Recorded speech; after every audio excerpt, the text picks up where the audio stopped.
I let my niece stay with me during her final year of college, rent-free, bills paid, groceries stocked. I even helped her build her credit. One morning I woke up to find my bank accounts locked and my name removed from my own credit cards. She'd called the companies, pretending to be me. When I confronted her, she smiled and said, "You always told me to be independent. I'm just taking initiative." My sister called me screaming, "You're ruining her life before it even starts." But they had no idea what I was about to do next. I don't even know how to start this, but I'll just tell it like it happened. No fluff. Just facts. I was 49 when this went down. I live alone in Asheville, North Carolina. I've worked in IT support for nearly 20 years. My life isn't exciting, but it's stable. I own my home, no mortgage. I keep my credit score in the 800s. I'm not rich, but I've done well for myself. My sister Jeanette and I were never close, but we stayed in touch out of habit. She lives in Gastonia, about 2 hours away. She has one daughter, Melanie, who was always the center of her world. Melanie was a smart kid, no doubt. Book smart. But spoiled. Jeanette gave her everything she wanted. When Melanie started college in Charlotte, Jeanette acted like it was the second coming of Christ. Fast forward to last August. Jeanette called me, freaking out. Melanie's off-campus lease had fallen through at the last minute. She had no place to stay. Dorms were full, and she didn't want Melanie living with randoms. Jeanette asked if Melanie could stay with me, just for a semester. Maybe until winter break. I said yes. I offered to let Melanie live with me rent-free while she finished her final year. I had the space. I also told her I'd help her out, groceries, gas, bills. I wanted to do something good. Something family. She moved in a few days later. She was polite. Kept to herself mostly. Always on her laptop. Didn't make a mess. She said thank you a lot, so I figured things were okay. One night, she asked me about building credit. I told her it was smart to start young. I even added her as an authorized user on one of my small credit cards. Just to help her establish history. That was my mistake. The morning everything changed, it was a Tuesday. I remember because I had a morning Zoom meeting I had to reschedule. I woke up and couldn't log into my bank account. It said invalid credentials. Tried again. Same thing.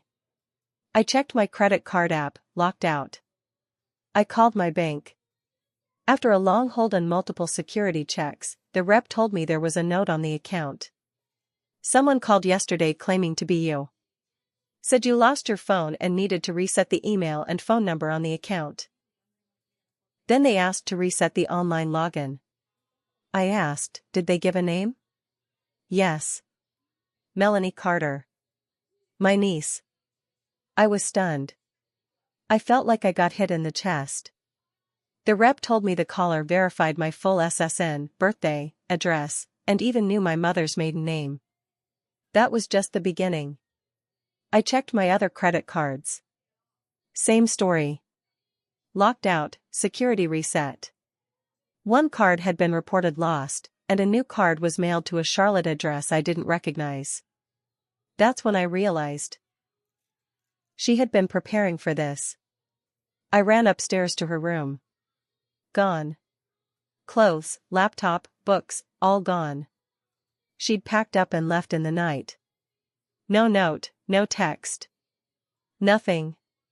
She even took my spare house key. I called her. It rang 3 times, then she answered. Hey. Calm. Like nothing had happened. Melanie, what the hell did you do? I asked. She sighed. You always told me to be independent. I'm just taking initiative. I didn't even know what to say. She stole from me and was now mocking me. Do you know what you've done? I didn't steal. I just moved some things around. You've got money. You won't miss a little. I hung up before I lost it. Then Jeanette called, screaming. "What did you say to Melanie? She's hysterical. You're threatening to ruin her life over what, some credit cards? She's your niece. You're supposed to help her." I tried to explain what happened. Jeanette didn't care. She said I was being dramatic. That Melanie didn't mean any harm. That's when I knew. Jeanette was covering for her. Maybe even encouraged her. They always played dirty when things got tough. But they messed with the wrong person this time. I started planning the next few weeks. I didn't sleep much. I worked during the day and spent nights cleaning up the mess. I froze my credit, filed fraud reports, replaced my cards, and documented everything. Every call. Every charge. Every lie. Melanie had drained $8,000 from my checking account. She maxed out a $5,000 credit card. She opened a new credit card in my name and racked up $2,000 in charges on tech, makeup, and delivery services. She even used my information to open a new cell phone account. I got the charges reversed. But it wasn't about the money anymore. This was personal. She thought she could screw me and walk away. Laugh in my face. I wasn't going to press charges right away. That would be too easy. I wanted to make sure she felt it. Her internship was her future. So I took it Melanie had an internship lined up in Charlotte. Preston and Weller. Big firm. Lots of opportunity. It was supposed to start mid-January. I found the HR contact from her emails on the shared laptop she left behind by mistake. She had saved her login details on Chrome. I called the company. Told them my name, told them I was listed as a reference for one of their spring hires. When they confirmed, I said, I need to rescind my reference. Melanie Carter used my identity to commit fraud. I have police reports and a paper trail. She impersonated me, stole money, opened credit cards, and fled my home. The HR rep was quiet. Then he said, "That's very serious. Would you be willing to send us what you have?" I sent over the documentation. No exaggeration. Just facts. 1 week later, Melanie called me. "You told them lies about me. You cost me my internship." "No," I said. "You did." She went silent for a moment, then said, "You always told me to be independent." I said, "Good. Start now." Cutting her off completely, I found more accounts she opened in my name: Amazon, PayPal, a store card from Best Buy. I filed disputes. Got the addresses and phone numbers flagged. I found the storage unit she rented in Charlotte under my name. Showed up with the police report. Everything in that unit was mine now. She called me again when she found out it had been cleared. "You're insane. You need help." I told her, "You need a job. Good luck with that." Jeanette gets involved again. Jeanette blew up my phone for 2 weeks straight. Threatened to sue me. Said I was ruining Melanie's life over a misunderstanding. Then she said the thing that stuck. "You've never had kids, so you wouldn't understand." That one hit harder than anything Melanie did. But it also made me stronger. "You're right," I told her. And now I'm glad I didn't. No ending yet, just more damage. Melanie created a GoFundMe in April. She claimed she was a victim of elder abuse. Said I financially manipulated her, and she needed help escaping a toxic home. She used a picture of my house as the background. She raised about $600 before I got it shut down. I sent GoFundMe everything: police report, fraud filings, my ID, proof of the lies. They shut it down in 2 days and refunded everyone. I haven't heard from her since. But I'm not done yet. It had been quiet for a few weeks after the GoFundMe got shut down. Too quiet. Then, in early May, I got a call from a number I didn't recognize. It was a woman from the University of North Carolina at Charlotte, Student Conduct Office. She asked if I had time to talk about Melanie Carter. I said yes, of course. She told me someone had filed a formal complaint against Melanie through their fraud prevention office. They'd received documents showing Melanie had used stolen information to open financial accounts and misrepresented her identity. The complaint came in anonymously, but it was backed by enough documentation to raise red flags. The woman said, "Based on our findings, the university has placed a financial and academic hold on her account pending review. Melanie wouldn't be walking at graduation. I didn't know who filed it. I didn't do it. But someone had." A week later, I found out who. An unexpected ally. Melanie had a friend, Tasha. She'd come over once or twice back in the fall. I didn't think much of her at the time. Turns out, Melanie had bragged to her about what she did. About how she outsmarted her dumb old aunt and took control of her own finances. Tasha got uncomfortable. She even warned Melanie not to mess with family. Melanie laughed it off and said, "She's not really family. Just some woman my mom guilt-tripped." Tasha found me on Facebook. She sent me a message out of nowhere, "You don't know me, but I think you deserve to know what she's still saying about you." She sent screenshots. Messages. Voice memos. Melanie had been telling people I was a lonely woman desperate for attention. That I let her live with me so I could feel needed. That I deserved it for being bitter and childless. It made me sick. But it also gave me power. One last thread to pull: I still hadn't filed criminal charges. I was close, but something kept stopping me. Then I got a letter from a credit union I'd never used. "Thank you for opening a new auto loan account." Melanie had used my information again. Just weeks ago. I had thought it was over. But she wasn't done. That was the final straw. I drove straight to the sheriff's department. Filed everything. Every screenshot. Every report. Every call. Every text. Every dollar. I laid it all out. The officer told me the DA would likely file charges. Identity theft. Mail fraud. Wire fraud. All of it. I left the station and sat in my car for a long time. I wasn't crying. I wasn't angry. I just felt tired. I never wanted to destroy her. I wanted her to understand. But she never would. And now? Now I was ready to finish this. About a week after I filed the criminal complaint, I got a letter at my house. Handwritten envelope. No return address. Inside was a printed letter, typed, no signature. Just a short message: "You think you've won, but you don't know half of it. Ask Jeanette about 2003. That was it. No name. No context. I stared at it for a long time. 2003? I ran through the timeline in my head. That was the year Jeanette divorced her first husband, Ray.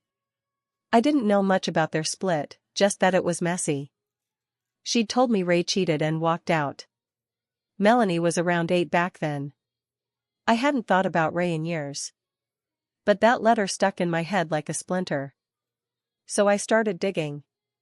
The past isn't dead, it's just quiet. I found Ray's old Facebook profile. He was living in Tennessee now, remarried, had a new family. I debated messaging him. I didn't owe him anything. But that letter. So I did. I sent a short message: "Hi Ray, this is Jeanette's sister. I know it's been a long time, but I need to ask you something about the year you and Jeanette split. Please let me know if you're open to talking." He responded within the hour. We spoke on the phone that night. And what he told me made everything snap into place. He didn't cheat. He didn't walk out. Jeanette had lied to everyone, including Melanie. Ray said he'd found out Jeanette had opened 3 credit cards in his name without telling him.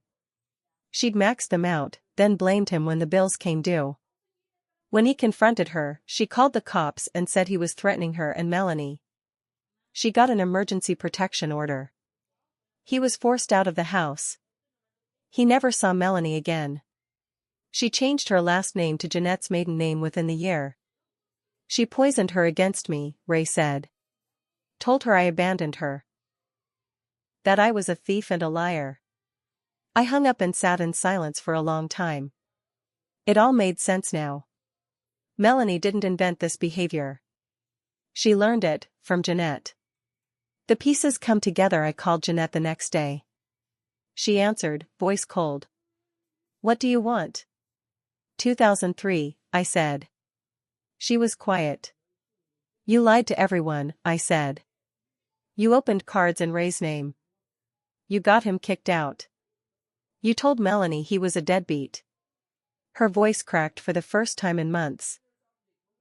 You don't know what it was like. No, I said. But I know you raised Melanie to believe the world owes her. And now she's just like you. Jeanette hung up. That night, Melanie called again. This time, she was crying. You talked to Ray. I didn't say anything. He's lying, she said. He left us. No, Melanie. He didn't. She broke down. Said her mom told her Ray was dangerous. That he'd tried to take her once. That he hit Jeanette. None of it was true. I don't know what's real anymore, she whispered. I didn't answer. The past, present, and future all crashing. The criminal case was still pending. No charges filed yet, but the detective said it was likely coming soon. Melanie's future was in free fall. But now, the story wasn't just about money. It was about truth. And lies. And how deep they go when they're taught young. Melanie texted me the next morning, please let me come talk to you. Just once. I didn't answer. I needed to think. Because maybe, for the first time, Melanie didn't need punishment. She needed to see what she'd become. I let her come. Not because I forgave her. But because I needed to look her in the face one last time. She came to my house the next day, eyes red, holding her phone like it was her only lifeline. She looked smaller than I remembered. Not physically, just less sure of herself. She sat on my couch like she used to, months before everything fell apart. But this time, she didn't have that smug look. No smile. No sarcasm. I didn't come to fight, she said. I just wanted to talk. I let her. She told me everything. How Jeanette taught her early on that family is for survival, not comfort. How they used people who had more, cousins, uncles, neighbors. Always with a smile. Always with a thank you. She said Jeanette told her, don't ask for permission. Take what you need. If they can't stop you, it's theirs to lose. When Melanie talked, it wasn't with pride anymore. It was with shame. I thought I was being smart, she said. You always seemed so put together. Like nothing touched you. I wanted that. I thought maybe if I got ahead just once, I could finally breathe. I listened. And for a minute, I saw a scared girl who never had a chance to grow right. But then I remembered what she did. What she said. How she laughed when she stole from me. How she turned my kindness into weakness. So I said this. You want to start over? Good. But you're gonna start where you belong. She looked confused. I'm pressing charges. She blinked. What? I stood up. Walked over to my desk. Pulled out the envelope from the sheriff's office. I waited. Gave you time to stop. But you didn't. You used my name again. You stole again. This time I'm not saving you. She shook her head slowly. You can't. Yes, I can. She broke. Right there. Cried hard. Gasping, shaking, begging. I'll do anything. I'll pay you back. I'll work 2 jobs. Just please, don't do this. But I was done. I gave you a free place to live. Food. Gas. My credit. You spat on it. You treated me like a joke. Now you face what you earned. She didn't say another word. She stood up, wiped her face, and left. The DA took the case.